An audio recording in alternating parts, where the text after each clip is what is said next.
In this video, I'm collecting the Mazda with MOT. It has cost £286. Let's discuss why that was and why I'm glad I didn't attempt the work myself. Hub nut, sponsored by Lancaster Insurance. Still got the comedic idle. Might have to look into that at some point. Still need a new rear wiper load, must remember that, but not today.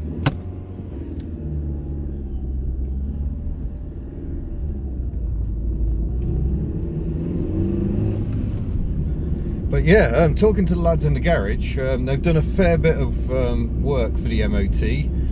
There was a CV joint gaiter that was gone. New coil spring, one of the rears. A fair bit, but the big issue they had, they said, was that the hub nut, fittingly, was a complete pain in the backside. They ended up bending a 4-foot scaffolding bar trying to undo it, and they even had to use heat and all sorts, and sunroof is still leaking very, very badly. But they've done a full alignment on it as well, because they've replaced 2 track rod ends, replaced the dodgy brake pipe. So yeah, there's been a bit of blood lost on this car, I think, and I'm very glad I didn't have to do any of that myself.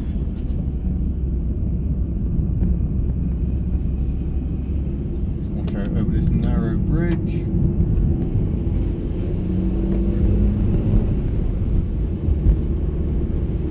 And we'll give it a run up this hill. Really, that is a lot of water. We have had a lot of rain today, and yeah, we'll see how it handles. Oh, the idle's starting to come down. It's below 2,000 revs now.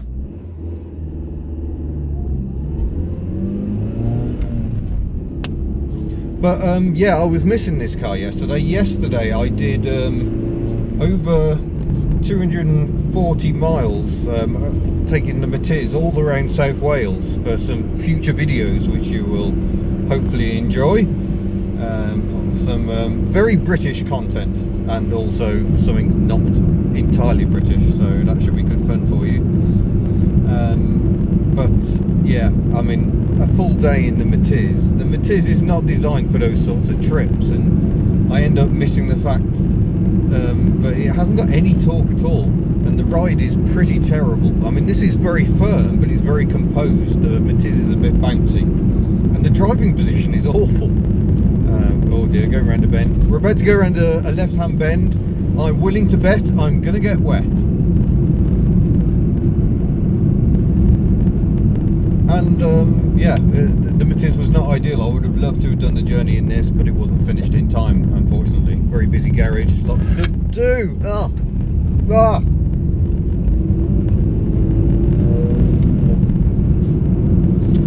So yeah, we're still driving home at the moment. I know some people are disappointed that I didn't do the work myself, but for a start I would have ended up entirely stumped with that hub nut. But secondly, I don't always have time. I mean, perhaps it isn't sensible to have a fleet of 6 cars, but I don't have the time for all the upkeep, and to be honest, I don't think there is any shame in farming some jobs out. I'm not a DIY channel. I try to be a channel about the realities of running cheap cars, and sometimes you will farm jobs out. You will just not have the time, you will not have the skills, you will not have the tools. So while I certainly enjoy working on cars, even though I'm quite rubbish at it, I'm not going to be able to do it on every occasion. So I'm sorry if that's disappointing. Some of the comments really were almost nasty, to be honest, but I guess that's YouTube for you. But yeah, this is the reality of cheap motoring, that and a leaking, sodding sunroof. Be glad you're not in the passenger seat, you would be getting soaked about now. Right, engine's warmed up, let's get a shift on a bit. Oh, that torque. Yes, I've got the wheel nice and straight. I think I've also balanced the tyres, because the steering shimmy, very slight shimmy at speed I noticed.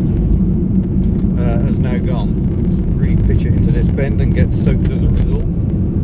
Yeah, this is handling nicely. I mean, it wasn't awful before, but there's nothing like a proper alignment to make a car feel its best. Sorry, it's the cigarette lighter sliding around.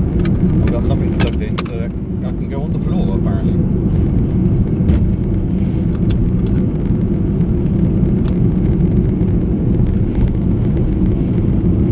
Yeah, it's this effortless pace that I really missed yesterday.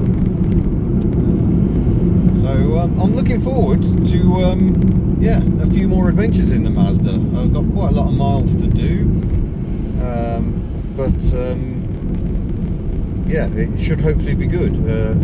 Nice cheap runner, because you know, even with that work, it may still have the gash down the side and look awful, which my MOT man is not fussed about. You know, we live in the countryside, and most of the vehicles around here are carrying a bit of damage.